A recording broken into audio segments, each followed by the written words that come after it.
Feel the real fear with us.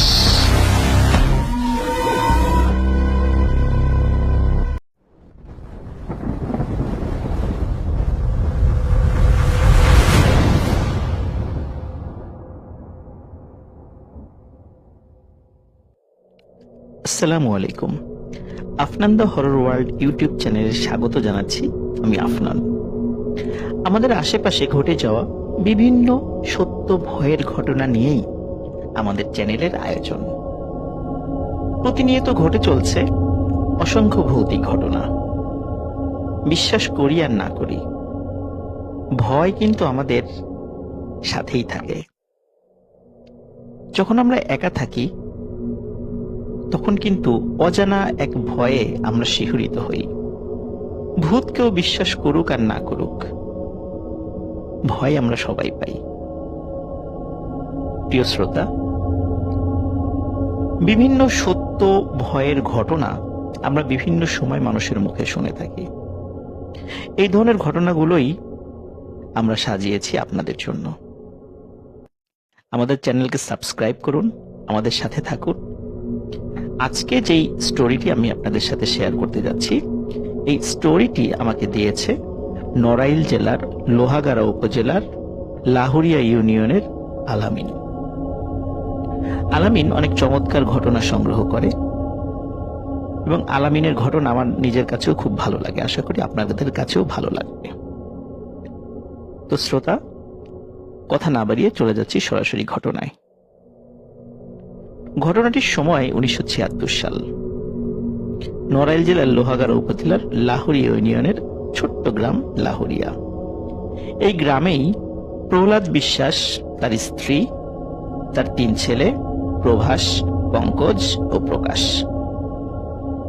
প্রভাসের বয়স 35, পঙ্কজের বয়স 30-এর কাছাকাছি।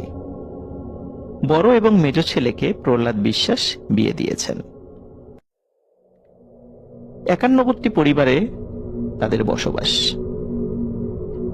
কিন্তু ছেলের বউ এবং ছেলের পরিবারের সাথে প্রহ্লাদ বিশ্বাস ও তার স্ত্রীর বনিবনা না হওয়ায় ছোট ছেলে প্রকাশকে নিয়ে তাদের বাড়ি থেকে কিছুটা দূরে তাদেরই দীর্ঘদিন ধরে পতিত থাকা একটি জমিতে 3টি ঘর নির্মাণ করেন। ওই জমির চতুর্দিকে রয়েছে ফসলি জমি। সেটি আসলে কোনো গ্রাম নয়, গ্রামটা ফসলি জমির ঠিক পাশে। যেখানে ঘর নির্মাণ করেন প্রহ্লাদ বিশ্বাস, সেখান থেকে অন্য বাড়িগুলোতে যেতে পায়ে হেঁটে প্রায় 10 থেকে 15 মিনিট সময় লাগে। বলতে পারেন যে ওই চতুর্দিকে ফসলি জমি, মাঝখানে একটি ভিটা, সেখানে প্রহ্লাদ বিশ্বাস তার স্ত্রী এবং তার সন্তানকে নিয়ে একটি মাত্র পরিবার সেখানে বসবাস করে। বড় একটি ঘর, মাঝারি সাইজের একটি ঘর এবং একটি রান্নাঘর সেখানে ছিল। ওয়াশরুম ঘরের বাইরে ছিল, যেমনটি গ্রামে থাকে। ভালোই চলছিল তাদের। এর মধ্যে প্রহ্লাদ বিশ্বাসের ঘর আলো করে একটি কন্যা সন্তানের জন্ম হয়। আদর করে নাম রাখেন প্রিয়াঙ্কা। এর কিছুদিন পর প্রহ্লাদ বিশ্বাসের ছোট ছেলে প্রকাশের একটি সরকারি চাকুরি হয়। পোস্টিং হয়ে যায় খুলনা শহরে। চাকরি পাওয়ার মাসখানেক পর ছোট ছেলের বিয়ে দেন প্রহ্লাদ বিশ্বাস। বউকে মা বাবার কাছে রেখেই ছোট ছেলে প্রকাশ চলে যায় আবার তার কর্মস্থল খুলনায়। প্রহ্লাদ বিশ্বাস, তার স্ত্রী কন্যা প্রিয়াঙ্কা ও প্রকাশের স্ত্রী কল্যাণী, এই 4 জন বড় ঘরটায় থাকতেন। প্রকাশ বাড়ি আসলেই শুধু কল্যাণীকে নিয়ে অন্য ঘরটাতে থাকতেন।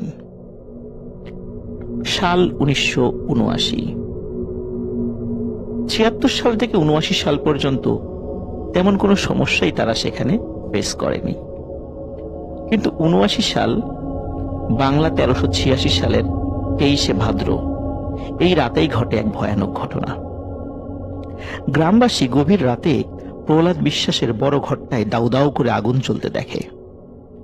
গ্রামবাসী আগুন নেভাতে ছুটে গেলেও ততক্ষণে সব শেষ। গ্রামবাসী দেখে ঘরের মধ্যে বীভৎসভাবে পুড়ে যাওয়া 4টি লাশ পড়ে আছে। বড় ঘরটি ছাড়া বাকি ঘরগুলো অক্ষত ছিল। সকালে পুলিশ আসে, লাশগুলো পোস্টমর্টেমের জন্য নিয়ে যায়। খবর পেয়ে খুলনা থেকে ছুটে আসে প্রকাশ। মা, বাবা, বোন ও প্রাণপ্রিয় স্ত্রীকে হারিয়ে শোকে স্তব্ধ হয়ে পড়ে প্রকাশ। আত্মীয় স্বজনরা সান্ত্বনা দিতে থাকে। এর মধ্যে ঘটনা নতুন দিকে মোড় নেয়। যখন লাশের ময়না তদন্ত হয়, ময়না তদন্তে দেখা যায় আগুনে পোড়ার আগেই এই 4 জনকে হত্যা করা হয়। সন্দেহের তীর চলে যায় প্রকাশের বড় 2 ভাই প্রভাস ও পঙ্কজের দিকে। যেহেতু তাদের সাথে কলহের জেরেই প্রকাশের বাবা প্রহ্লাদ বিশ্বাস ও তার মা তারা চলে এসেছিল এই নির্জন এলাকায়। পুলিশ প্রভাস ও পঙ্কজকে ধরে নিয়ে যায় সেই দিনই। এদিকে পোস্টমর্টেম থেকে লাশগুলো ফেরত এনে লাশকে দাহ করা হয় প্রকাশের বাসার পাশেই। এদিকে 24 ভাদ্র রাতে প্রকাশ বাড়িতেই ছিল, যেই ঘরে ছুটিতে বাড়ি আসলে তার স্ত্রীকে নিয়ে থাকত। গত কয়েকটি দিন প্রকাশকে আশেপাশের লোকজন কেউ দেখেনি। 4-5 দিন পর প্রকাশের বাড়ির কাছে খেতে কাজ করতে আসা মানুষরা বিকট দুর্গন্ধ পায়। দুর্গন্ধের উৎস খুঁজতে খুঁজতে চলে আসে প্রকাশের ঘরটির কাছে। তারা বুঝতে পারে এই ঘরটি থেকেই দুর্গন্ধ আসছে, কিন্তু ঘরটি ভেতর থেকে বন্ধ। দরজায় কড়া নেড়ে কোনো সাড়া শব্দ না পেয়ে তারা ভেঙে ফেলে দরজা ভেঙেই তারা দেখে প্রকাশের পচে ফুলে যাওয়া দুর্গন্ধময় লাশ। লাশটি ঘরের মধ্যেই পড়েছিল। তাড়াতাড়ি পুলিশকে খবর দেওয়া হয়। পুলিশ এসে লাশ ময়নাতদন্তের জন্য পাঠিয়ে দেয়। এবারও ময়নাতদন্তে দেখা যায় প্রকাশকে ঘরের মধ্যেই শ্বাসরোধ করে হত্যা করা হয়েছে, কিন্তু ঘরের দরজা তো ভেতর থেকে বন্ধ ছিল। ঘরের মেঝে সহ অন্য কোনো স্থানে এমন কোনো আলামত নেই যা দেখে বোঝা যায় খুনি বাইরে থেকে এসেছে বা খুন করে সে পালিয়ে গেছে। পুলিশ 2টি ময়না তদন্তেই অদ্ভুত এক ব্যাপার খুঁজে পায়। এদেরকে যে মেরেছে তার হাত ও হাতের আঙ্গুল অস্বাভাবিক রকমের বড়, কিন্তু প্রভাস এবং পঙ্কজ তো পুলিশ হেফাজতে। তাহলে প্রকাশকে কে খুন করলো?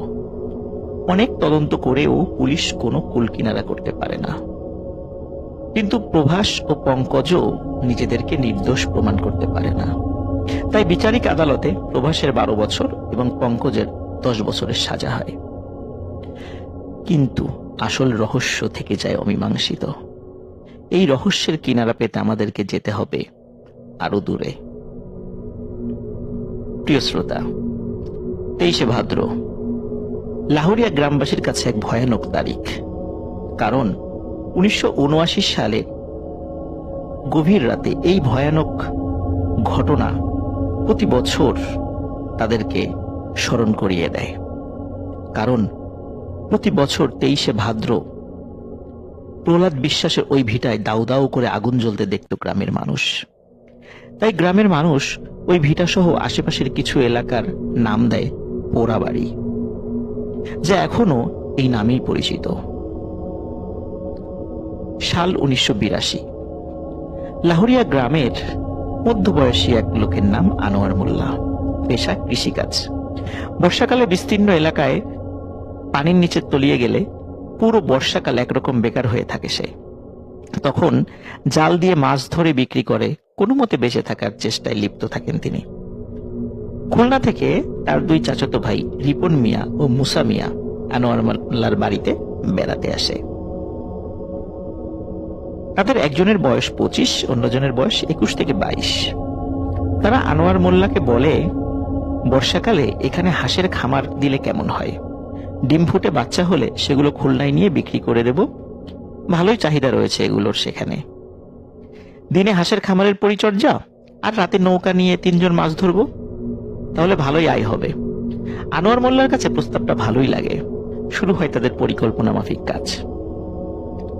প্রতিদিন হাঁসের খামারের পরিচর্যা ও রাতে 3 জন নৌকা নিয়ে বের হয়ে যেত।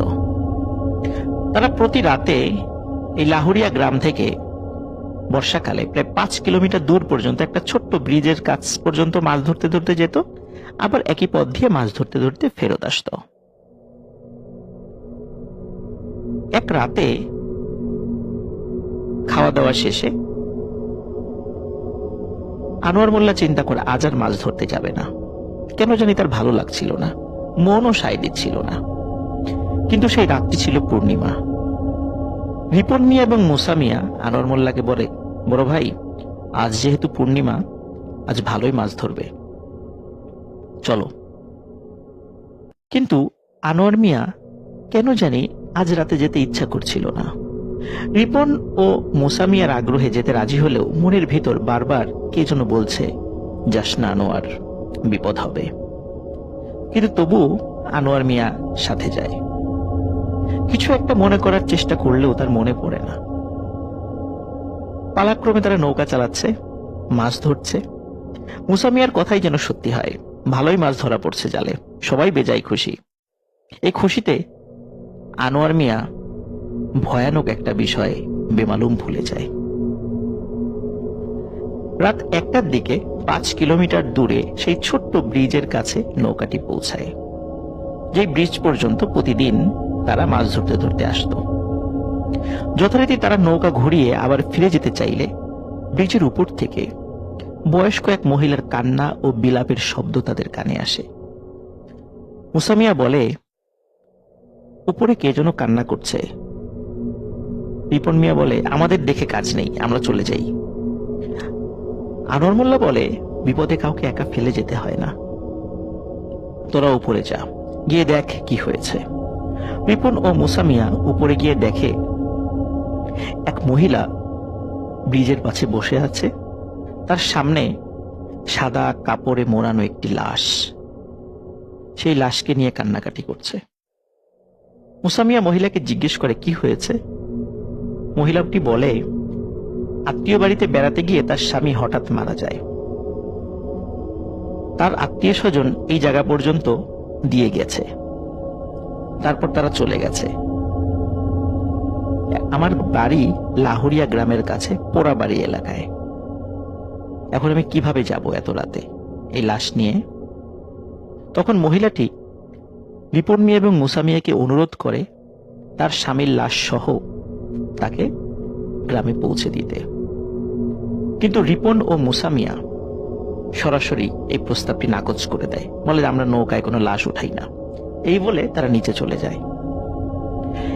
যখন আনোয়ার মোল্লা তাদেরকে জিজ্ঞেস করে যে কি হয়েছে উপরে, তখন রিপন মিয়া এবং মুসা মিয়া সব ঘটনা খুলে বলে। আনোয়ার মোল্লা বলে, এভাবে কাউকে বিপদে ফেলে যেতে হয় না, যেহেতু তার বাড়ি পোড়াবাড়ি এলাকায় আর আমরা ওই পথ দিয়েই যাব, তাই তাদেরকে পৌঁছে দিতে আমাদের কোনো সমস্যা নেই। রিপন মিয়া এবং মুসা মিয়ার আপত্তি সত্ত্বেও আনোয়ার মিয়া তাদেরকে বলে, যাও তোমরা গিয়ে লাশটি নিয়ে এসো। যাই হোক, রিপন মিয়া এবং মুসা মিয়া তারা দুজন ব্রিজের উপরে গিয়ে লাশটি ধরাধরি করে নৌকায় নিয়ে আসে। নৌকার একদম মাথার দিকে সেই মহিলাটি বসে। কিন্তু অদ্ভুত ব্যাপার, এখন সে কোনো কান্নাকাটি করছে না, বরং লম্বা ঘোমটা দিয়ে মাথা ও মুখ ঢেকে রেখেছে। আনোয়ার মিয়া কোনো প্রশ্ন করলেও মহিলাটি কোনো উত্তর দেয় না, শুধু মাঝে মাঝে নৌকা কোন দিক দিয়ে যাবে সেটা বলে দেয়। কণ্ঠস্বরটি কেমন যেন চেনা চেনা মনে হয় আনোয়ার মোল্লার কাছে। না, হতেই পারে এরকম। রাত আনুমানিক 3টার দিকে 3 দিকে পানি ও একদিকে রাস্তা রয়েছে এমন একটি ভিটার কাছে নৌকাটি থামাতে বলে মহিলাটি। আনোয়ার মিয়া স্থানীয় লোক হলেও রাতে এই জায়গাটি সে চিনতে পারছে না, কিন্তু পরিচিত বলে মনে হচ্ছে। মহিলাটি সেখানে আসার পর বাড়ির ভেতর থেকে একজন পুরুষ ও একজন মহিলা এসে লাশটি নৌকা থেকে নিয়ে যায়। তাদের দুজনকেও আনোয়ার মোল্লার কাছে চেনা চেনা লাগে, আগে কোথাও দেখেছে কিন্তু মনে করতে পারে না। তবে এতটুকু বুঝতে পারে যে এটা একটা হিন্দু বাড়ি। এতক্ষণ বয়স্ক মহিলাটি তেমন কোনো কথা না বললেও এখন বলে, আপনারা অনেক কষ্ট করে আমাদের নিয়ে এসেছেন, আপনাদের ধন্যবাদ, একটু অপেক্ষা করুন, কিছু পারিশ্রমিক নিয়ে আসছি। আনোয়ার মোল্লা পারিশ্রমিক নিতে অস্বীকৃতি জানায়, বলে যে আপনাকে তো আমরা বিপদে উপকার করেছি, কোনো পারিশ্রমিক লাগবে না। মহিলাটি আবারও পারিশ্রমিক দেওয়ার অনুরোধ করে। তখন রিপন ও মুসা মিয়া সম্মতি জানায়। মহিলাটি টাকা নিয়ে আসার কথা বলে বাড়ির ভেতরে চলে যায়।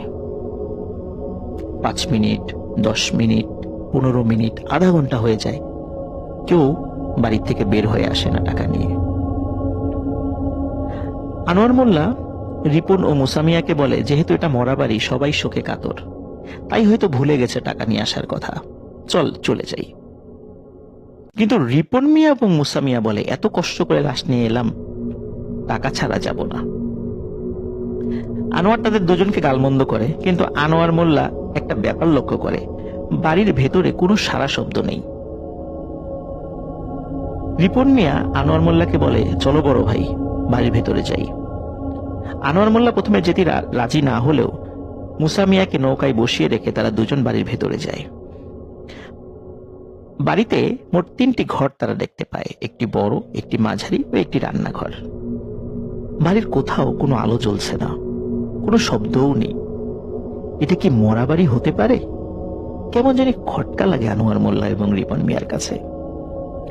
আনোয়ার মোল্লা এবং রিপন মিয়া মনে হয় যে বাড়ির পেছনে আলো জ্বলছে। তারা দুজনে বাড়ির পেছনে গিয়ে হতভম্ব হয়ে যায়। তারা দেখে দাউ দাউ করে একটি চিতা জ্বলছে, কিন্তু চিতায় লাশ নেই। লাশটি চিতার পাশে সাদা কাপড় দিয়ে ঢাকা। শরীরের শির দ্বারা বেয়ে এক ভয়ের অনুভূতি নেমে যায় তাদের দুজনের। রিপন মিয়া সাহস করে লাশের উপরের সাদা কাপড় সরিয়ে দেখে লাশটি কার। যখনই কাপড় সরিয়েছে, সাথে সাথে চিৎকার করে ওঠে রিপন, বলে, বড় ভাই, এ তো সেই মহিলার লাশ যে আমাদের সাথে তার স্বামীর লাশ নিয়ে আসলো। আনোয়ার মোল্লা দেখে, আরে এ তো প্রহ্লাদ বিশ্বাসের বউ, সে তো 1979 সালেই মরে গেছে। আনোয়ার তখনই বুঝতে পারে আজ 23শে ভাদ্র, সেই ভয়াল রাত। এই রাত্রির কথাই তার বারবার মনে আসার চেষ্টা করছিল, সে মনে নিয়ে আসার, কিন্তু মনে করতে পারছিল না। আনোয়ার মিয়া বুঝতে পারে ভয়াবহ বিপদে পড়েছে তারা। চিৎকার দিয়ে আনোয়ার মোল্লা ও রিপন দেয় দৌড়। নৌকার কাছে এসে দেখে মুসা মিয়া নেই। কি ব্যাপার, মুসা মিয়া কোথায় গেল? তারা দেখে নৌকার পাশে পানির মধ্যে মুসা মিয়া উপুর হয়ে পড়ে আছে। তারা বুঝতে পারে মুসা মিয়া আর পৃথিবীতে নেই। আনোয়ার মোল্লা এবং রিপন মিয়া দুজনেই বাড়ির পাশের রাস্তা ধরে দৌড় দিলেও রিপন মিয়া আনোয়ারের পেছনে পড়ে যায়। আনোয়ার মোল্লা এলাকার লোক হওয়ার কারণে অনেক রাস্তাঘাট তার চেনা ছিল। আনোয়ার মোল্লা পাশের গ্রামের এক বাড়ির উঠোনে চিৎকার দিয়ে হুমড়ি খেয়ে পড়ে। বাড়ির লোকজন আনোয়ার মোল্লার আত্মচিৎকারে জেগে ওঠে। সবাই বের হয়ে আসে। আনোয়ার মোল্লা সব ঘটনা খুলে বলে। আশেপাশের আরো যে বাড়িঘর ছিল সেখান থেকেও কিছু লোক এসে জড়ো হয়। সবাই বলে, আনোয়ার, তুমি জানো না আজ 23শে ভাদ্র? এমন ভুল তুমি কিভাবে করলে? যাই হোক, ভুল হবার তো হয়ে গেছে, এখন তো আর কিছু করার নেই। কেউ হারিকেন, কেউ মশাল, কেউ বা টর্চ লাইট নিয়ে রিপন মিয়া ও মুসা মিয়াকে খুঁজতে বের হয়। রিপন মিয়াকে একটি মাঠের মধ্যে অচেতন অবস্থায় পাওয়া যায়। তাকে উদ্ধার করে একটি বাড়িতে আনা হয়। অপরদিকে গ্রামের লোকজন সাহস করে সেই পোড়া ভিটায় গিয়ে দেখে সেখানে শুধু ঝোপঝাড়, কোনো ঘর বাড়ি নেই। কিন্তু ভিটার পাশে একটি নৌকা রয়েছে, আর এই নৌকার পাশেই মুসা মিয়ার লাশ উপুর হয়ে পানির মধ্যে পড়ে আছে। তারা দেখতে পায় মুসা মিয়ার গলায় বড় বড় আঙ্গুলের ছাপ। কে যেন তার গলা টিপে হত্যা করে পানির মধ্যে চুবিয়ে রেখেছে। রিপন মিয়ার জ্ঞান ফেরে পরদিন সকালে। তাকে যখন জিজ্ঞাসা করা হয় কি হয়েছিল, সে বলে গত রাত্রে সে যখন দৌড়াচ্ছিল তখন আনোয়ার মোল্লাকে সে হঠাৎ হারিয়ে ফেলে। তখন চোখ যেদিকে যাচ্ছিল সেদিকেই দৌড়াচ্ছিল। হঠাৎ কোনো কিছুর সাথে তার ধাক্কা লাগে, সে ধাক্কা লেগে পড়ে যায়। কিন্তু যখন সে খেয়াল করে কিসের সাথে ধাক্কা লাগলো, তাকিয়ে দেখে একটু আগে সাদা কাপড়ের নিচে শুয়ে থাকা, লাশ হয়ে থাকা সেই মহিলাটি তার সামনে দাঁড়িয়ে। তারপর তার আর কিছু মনে নেই। রিপুর মেয়ে এতটাই ভয় পেয়েছিল যে তার শরীরের কাঁপুনি দিয়ে জ্বর আসে। প্রচন্ড জ্বরে ভুগতে ভুগতে মাত্র সপ্তাহখানেকের মধ্যেই রিপুর মিয়া মারা যায়। প্রিয় শ্রোতা, আনোয়ার মোল্লা এখনো জীবিত আছে। এই ঘটনাটি আলামিন সরাসরি আনোয়ার মোল্লার কাছ থেকেই সংগ্রহ করেছে। পোড়াবাড়ির ওই ভিটায় এখনো দিনের বেলায় পারতপক্ষে মানুষ যায় না। এত ভৌতিক ঘটনা সেখানে ঘটত যে ভিটার আশেপাশের মানুষ নিজেদের খেতে ফসল ফলানোর জন্যও সহজে যেতে চাইতো না। প্রতি বছর 23শে ভাদ্র রাতে ওই ভিটায় আগুন জ্বলতে দেখত মানুষ।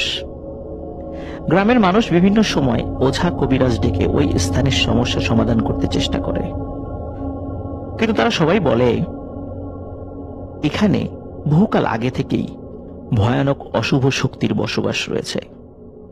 প্রহ্লাদ বিশ্বাস এখানে বাড়ি করার 3 বছরের মধ্যে তেমন কিছু টের পায়নি। পরিবারের সবাইকে নিয়ে এসে ভালোই ছিল, কন্যা সন্তান হয়, ছেলের চাকরি হয়, কেউ বুঝতেই পারেনি এখানে কোনো সমস্যা রয়েছে। ঠিক 3 বছর পর 23শে ভাদ্র রাতে 1979 সালে পরিবারের সবাইকে প্রথমে ওই অশুভ শক্তিরা হত্যা করে এবং পরে ঘরে আগুন জ্বালিয়ে দেয়। পরের রাতে প্রহ্লাদ বিশ্বাসের ছোট ছেলে প্রকাশকেও হত্যা করে এই অশুভ শক্তি। আনোয়ার মোল্লা লোভ করে নাই, তাই ওরা তার কোনো ক্ষতি করে নাই, কিন্তু রিপুন ও মুসা লোভ করেছিল, তাই তাদের এই পরিণতি। ওই অশুভ শক্তি ওই ওঝা কবিরাজদের কাছে যখন এসেছিল, ওই ওঝা কবিরাজরা যখন তাদেরকে হাজির করেছিল এই অশুভ শক্তি সমৃদ্ধ জিনদেরকে, এই জিনরা বলেছিল যেই এখানে আসবে তারই মৃত্যু নিশ্চিত। 2006 সাল পর্যন্ত প্রতি বছর 23শে ভাদ্র রাতে দাউ দাউ করে আগুন জ্বলা দেখত গ্রামবাসী। এটি ছিল একটি সাধারণ ঘটনা। 2006 সালে একজন আলেমের শরণাপন্ন হয় গ্রামের কিছু মুরব্বী। আলেমের কিছু ভক্ত জিন ছিল যারা ছিল নেককার। জিনগুলো আলেমের অনুরোধে সেই ভিটায় থাকা অশুভ শক্তির জিনগুলোকে অনুরোধ করে তারা যেন চলে যায়, কিন্তু সেই অশুভ শক্তির জিনেরা সেখান থেকে চলে যেতে অস্বীকৃতি জানায়। কিন্তু তারা এটা বলে তারা আর মানুষের স্বাভাবিক কাজে বাধা দেবে না, এবং তারা একটা প্রতিশ্রুতিও দেয়, তবে সন্ধ্যার পরে কেউ এই ভিটার আশেপাশে যেন না আসে, এটাও তারা বলে দেয়। তবে তারা যে মানুষের স্বাভাবিক কাজকর্ম করতে দেবে এই জন্য কিছু শর্ত আরোপ করে দেয়। যেমন একদম সাদা ধবধবে একটি ছাগল এই ভিটায় জবাই করে রেখে দিতে হবে, 1 মণ দুধ ও চালের পায়েস রান্না করে রেখে দিতে হবে, তাহলে তারা মানুষের কোনো কাজে আর বাধা দেবে না, কোনো সমস্যা সৃষ্টি করবে না। গ্রামবাসী আলেমের কাছ থেকে শর্তগুলো জেনে তা পূর্ণ করে। তাই 2006 সালের পর থেকে পোড়াবাড়ির ওই ভিটায় আর আগুন জ্বলতে দেখা যায় না। অদ্ভুত ব্যাপার হলো, ভিটার খুব কাছের জমিতে এখনো কোনো খাদ্যশস্য ফলে না।